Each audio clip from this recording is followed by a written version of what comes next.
it was just a regular evening when I came home. The weight of the long day at work was still fresh, and my tired feet could feel every step as I climbed up to our small apartment on the third floor. The familiar scent of our home greeted me, and for a moment, I hoped for a quiet evening. But that hope was quickly shattered. As soon as I opened the door, I found Mark, my husband, lounging on the old brown couch. He had the remote in one hand and a half-empty beer in the other. The television was blaring some show or another, but Mark's focus shifted to me as soon as I stepped in. "Betty," he started, not even greeting me, "I want a pie tonight." I blinked in surprise. "Mark, I just got back from work and I'm really tired. Can we have it tomorrow instead?" He didn't look happy. "You're home now, aren't you? So make a pie. It's not that hard." I sighed. I remember my mother always said to be understanding and accommodating. But sometimes it felt like it was always me doing the accommodating. Nevertheless, I headed to the kitchen, deciding that making a pie might be the quicker route to peace. The apartment wasn't big, just a single bedroom, a living area combined with a dining space, and a small kitchen. I quickly gathered the ingredients, hoping to finish the pie as soon as possible. As I was rolling out the dough, Mark strolled into the kitchen. "Make sure it's apple, and none of that store-bought crust stuff." I nodded, not trusting myself to speak. We had store-bought crust, but I knew better than to use it now. I made the pie from scratch, just like he wanted. It took me a good hour to prepare everything. The aroma of the baking pie filled the apartment, and for a moment, everything felt cozy and right. I dared to hope that maybe, just maybe, this pie could be the start of a pleasant evening. But when the timer went off and I took the pie out, letting it cool on the counter, my hopes were dashed again. Mark was back in the kitchen, barely waiting for the pie to cool down before taking a big slice. After a few bites, his face contorted in displeasure. Without a word, he picked up the plate and threw the pie slice onto the floor, where it landed with a sad splat. "That was terrible," he spat out. I was stunned. All my efforts, all the care I put into that pie, and this was the reaction I got. Tears filled my eyes, but I tried to hold them back. "What was wrong with it?" I managed to ask. "Everything," he replied curtly. "You should know better." I didn't know what to say. I felt so small, so insignificant. The shattered pie on the floor seemed like a reflection of our relationship, broken and messy. Feeling defeated, I cleaned up the mess, the weight of years of unhappiness pressing down on me. It wasn't just about the pie, it was about everything. The lack of appreciation, the constant demands, the way Mark looked at me or didn't look at me. All of it. That night, I knew I needed a break. I couldn't stay in that apartment. I needed to be with someone who understood, someone who cared. That's why I turned to William, my brother. He had always been my rock. Grabbing my bag and leaving the mess behind, I decided to spend the night at his place. William's home was a cozy two-story building with a small garden in the front. I didn't even have to knock. He must have heard my car because he opened the door before I reached it, his face filled with concern. "Betty?" he started, pulling me into a comforting hug. "What happened?" Tears streamed down my face as I mumbled. "He threw the pie, Will. The pie I made after a long day at work. He just threw it on the floor." William led me inside, settling me on the soft couch in his living room. "Tell me everything," he urged, handing me a cup of hot tea. Sipping the warm drink, I began to recount the events of the evening. As I spoke, memories of the past also surfaced. "It wasn't just tonight, Will. It's been this way for years. I always thought things would change, that he would change. Remember when we first met at Jenna's party? He was so charming then." William nodded. "I remember. But Betty, people can put on a facade for a while, but their true colors always come out." "You know," I continued, "when we first got married, everything was great. We'd go on dates, laugh, talk for hours. But as the years went by, he changed, or maybe I just saw the real him." William's face tightened. "He didn't start off this way?" I shook my head. "No, we'd have our disagreements, but it was never like this. Over the years, he just became more demanding, more critical. I don't know when I started feeling like I was walking on eggshells around him." William sighed deeply. "You know, Mom and Dad had their issues, but Dad never treated Mom this way." "I know," I replied, tears forming again. I thought I could change him, make him see how hurtful he was being. But no matter what I did, it was never good enough. William looked at me seriously. "Betty, love doesn't work that way. You can't change someone who doesn't see a problem in their actions." I looked down, taking another sip of my tea. I remember when Mom and Dad would argue, but Dad would always apologize, Always make up for it. Mark never does. There was a pause. Then William said, "Betty, you deserve better. Remember when we were kids? We promised each other we'd always be there. I'm here for you now. You need to think about yourself, your happiness." I nodded, taking in his words. The realization was growing within me. This wasn't the life I envisioned for myself. I deserved respect, love, and care. And it was clear I wasn't going to get that from Mark. "You're right," I finally admitted. "I can't keep living like this. It's time to make a change." William squeezed my hand. "I'll be with you every step of the way." The morning light filtered through the curtains of William's guest room.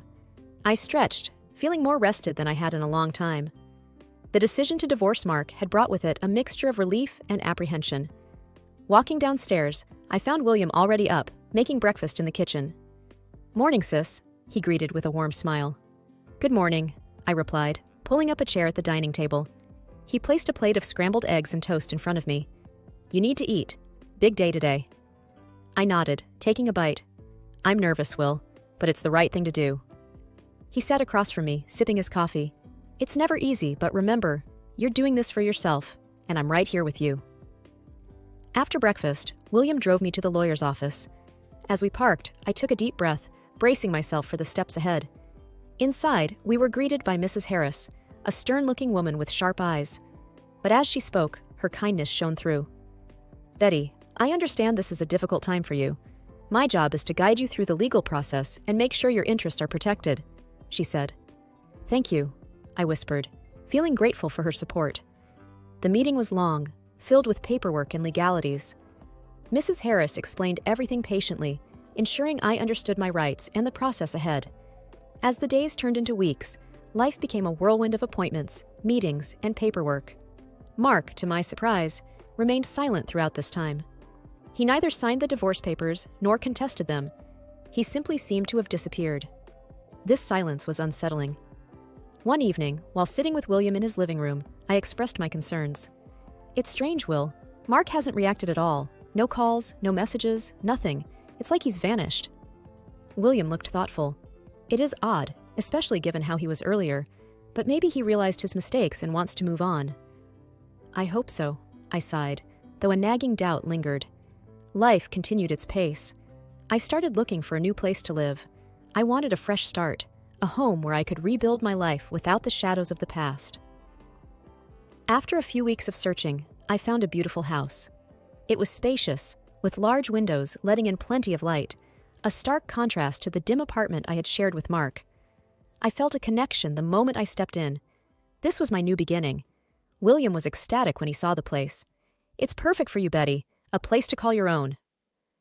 As we toured the house, I shared my plans with him. "I want to paint the walls light blue, maybe have some plants by the windows." He chuckled. "Always the planner. It sounds wonderful." Moving in was a joyous occasion. With the help of William and a few friends, the house quickly started to feel like a home. Every evening, after work, I'd return to my sanctuary, relishing the peace it brought. However, that peace was short-lived. One fateful evening, as I returned home, I found the front door ajar. A chill ran down my spine. Pushing the door open, I stepped in cautiously. The sight that greeted me was unexpected and alarming. There, in the living room, sat Mark. My heart raced as I took in the scene before me. Mark sat at my dining table, his belongings scattered around. A sense of violation washed over me. This was my space, my sanctuary, and he had invaded it. "What are you doing here, Mark?" I demanded, trying to keep my voice steady. He looked up, his face showing a mix of smugness and defiance. "Well, it's our house, isn't it? We're still married, Betty. But I bought this house after we separated. It has nothing to do with you," I shot back. Mark sneered, leaning back in the chair. "Doesn't matter. As your husband, I have every right to be here." Just then, Anna, my au pair, walked in, her face flushed with embarrassment. "I'm so sorry, Betty. He showed me his ID and marriage certificate. He said he had every right to be here. I didn't know what to do." I sighed. "It's okay, Anna. This isn't your fault." Turning my attention back to Mark, I said, "You need to leave, Mark. This is my home, not yours." Mark chuckled. "Think again, sweetheart. I'll be staying here. And if you try to kick me out, I'll make sure to claim half of everything in our divorce." The audacity of his claim left me reeling. I felt trapped, cornered in my own home. but I couldn't let him see my fear. I needed to be strong. "Fine," I said, trying to sound calm. "Stay tonight. But tomorrow, I'm getting a lawyer, and we'll see who has the right to be here." Mark smirked.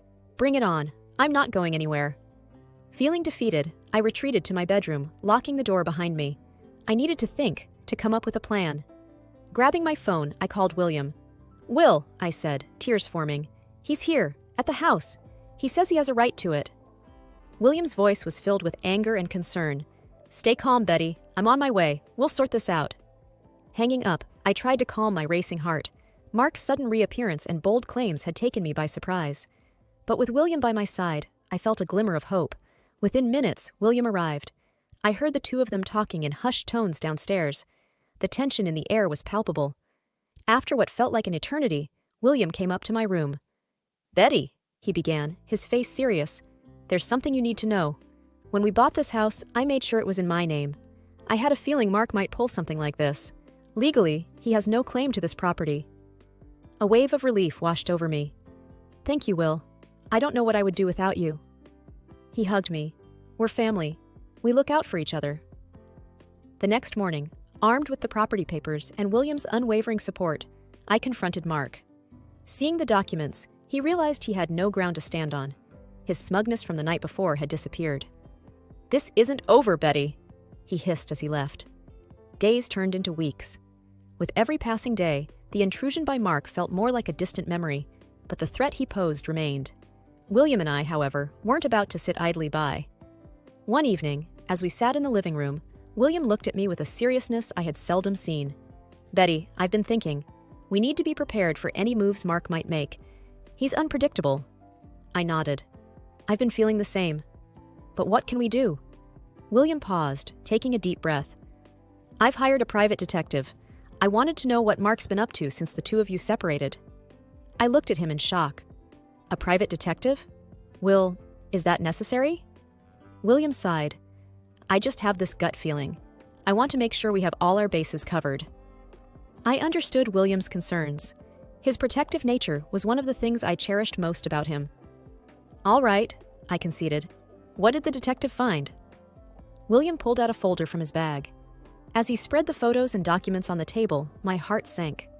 The pictures showed Mark with various women. Some looked familiar from our past life. One document caught my eye, a police report filed by a woman against Mark. He did this?" I whispered, disbelief evident in my voice. William nodded gravely. "It appears Mark's activities haven't been on the straight and narrow. This could be our leverage. If he tries to make any more moves against you, we can use this against him." I felt a whirlwind of emotions. Anger, sadness, betrayal. I can't believe he sunk this low. William put a reassuring hand on mine. "We'll get through this, Betty. Together." A few days later, our preparation proved to be fortuitous. A letter arrived from Mark's attorney, making wild claims and threats about taking me to court for supposed shared assets and conjuring up fabricated tales about our life together. Reading the letter, my hands shook. But William, ever the pillar of strength, looked at me and said, "We're ready for this, Betty. We've got evidence. He can't intimidate us." With William's support, we met with Mrs. Harris again. As she read through the letter and went over the evidence we had against Mark, her face remained unreadable. After a long pause, she finally said, "We have a strong case here. Mark's claims are baseless, especially with the evidence we have. We'll counter this. Don't worry." Relief washed over me, but the idea of facing Mark in court was still daunting. William, sensing my anxiety, squeezed my hand. "We've got this. I won't let him hurt you anymore." The countermove was set in motion. Mrs. Harris swiftly drafted a response, highlighting Mark's activities and questioning the credibility of his claims. The ball was now in Mark's court. Every day after that was a game of wait and watch. William and I spent many evenings going over the possibilities, preparing for any scenario. Through it all, William's unwavering support gave me the strength to face each day. It was a rainy Tuesday evening. William and I were watching a movie when the knock echoed through the house. With a look of mutual surprise, I went to open the door. Standing there was a woman, soaked to the bone, her eyes red from crying. "Are you Betty?" she asked, her voice shaky. I nodded cautiously. "Yes, who are you?" She took a deep breath. "My name is Jenna. I was involved with Mark." My heart skipped a beat. "Come in," I said, motioning for her to enter. Once seated, Jenna began her story. I met Mark a few months ago. At first, he seemed charming, but soon he started showing his true colors. I heard about you, about his past, and I thought I should come and warn you. Warn me, I thought. What could be worse than what I already knew?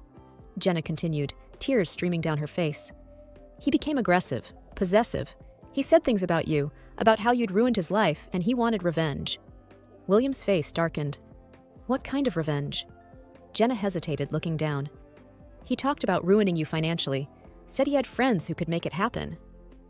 The room was silent for a few minutes, the gravity of Jenna's words sinking in. Finally, William broke the silence. We need to do something about this. We can't let him continue to terrorize people. I nodded in agreement, feeling a newfound determination. We need to expose him, let everyone know who he really is. Over the next few weeks, with Jenna's help, William and I gathered more evidence against Mark. From his financial misdeeds to his numerous affairs, the depth of his deceit became apparent. It wasn't just me he had hurt. There were others, just like Jenna. With everything we had, William suggested we go to the police. It's time he faces the consequences of his actions. Walking into the police station, I felt a mix of fear and hope. Would they believe us? Would they take action? Detective Rogers was assigned to our case. As we laid out our evidence, he listened intently, occasionally asking questions. Finally, after what felt like hours, he spoke. This is substantial evidence. We'll investigate further, but from what you've shown, it's clear that Mark has been involved in illegal activities. The next few days were a blur. The police acted swiftly, arresting Mark on multiple charges. The news spread, and soon, the monster I had once called my husband was unmasked to the world. Months passed after the revelation. With Mark behind bars, I should have felt safer. And while there was certainly a sense of relief, there was also the constant fear of what Mark's friends might do, those he had often bragged about, who he said would always have his back. One day, as I was returning from work, I noticed something odd. My mail was scattered all over the porch, and the front door looked like someone tried to tamper with it. Panic surged. Could this be one of Mark's allies? I immediately called William. Will, I think someone tried to break in. Stay calm, he replied, his voice firm. I'll be right over. I waited inside my car until William arrived. Surveying the scene, he confirmed my suspicions. It looks like an attempted break-in. We need to beef up your security. Over the next few days, William and I worked on improving the safety of the house, installing security cameras and an advanced alarm system. One evening, as we were testing the systems, the alarm suddenly blared. Rushing to the monitor, we saw a man skulking around the property. But before he could make any moves, the local police, alerted by the security company, arrived and apprehended him. I felt a rush of gratitude towards William. His foresight had prevented another potential disaster. The next day, Detective Rogers called. Betty, we've got the intruder in custody. He claims he was sent by Mark, but we're still confirming the details. This confirmed my worst fears. Mark was still trying to control and hurt me, even from jail. Days later, I got a call from Jenna. Betty, there's something you should know. She hesitated before speaking. Mark's been reaching out to people from prison. He's been trying to spread lies about you. I gritted my teeth. Thank you, Jenna. He won't get away with this. That evening, William had an idea. Betty, we need to turn the tables. We've got evidence, Jenna's testimony, and a lot more. Let's go public. The next week, with the help of William's contacts, we scheduled a press conference. The media turnout was massive, with numerous reporters eager to hear my side of the story. As I stepped up to the podium, my heart pounded. Hello, everyone. Today, I want to share my story, not just to expose Mark's cruelty, but to give hope to all those who've been in abusive relationships. I detailed everything, from our first meeting to the pie incident, to Jenna's revelations and the attempted break-in. As I spoke, the room was silent, every eye focused on me. When I finished, the questions began. Do you believe Mark is still a threat? I replied confidently. Yes, but I won't let him or anyone else intimidate me any longer. Another reporter asked, How do you feel about him now? I paused for a moment. I pity him. For someone to have so much hate, he must be truly miserable. After the press conference, the support was overwhelming. Messages poured in from all over, many from women sharing their own experiences. It was clear that by speaking out, I had ignited a movement. That evening, as I sat with William, I felt a weight lift off my shoulders. Thank you, Will. Today, I took back my power. William smiled warmly. You always had it, Betty. You just needed a little push. The next morning, William dropped by. Got some news, he said, a glint in his eyes. Remember the intruder? I nodded, recalling the fear of that night. How could I forget? Well, he began, the court has sentenced him, and with all the evidence stacked against him, he'll be locked up for a long time. Relief washed over me. That's good to hear. And there's more, he continued. Mark's been transferred to a high-security prison. With his recent antics and connections, he won't be coming out anytime soon. I hugged William tightly. Thank you for everything, for being there when I felt alone. William smiled. Family sticks together. Weeks turned into months, and life started to regain its rhythm. I reconnected with friends, started a support group for victims of abuse, and even began dating again. On my birthday, I held a small get-together. As I looked around at the faces, William, Jenna, my new friends, and old ones, I realized how far I had come. The wounds of the past were healing, replaced by the joy of new memories. Late into the night, as everyone left, William sat down next to me. You've done well, Betty. I looked at him, tears glistening. With a little help from my friends. He chuckled. Always.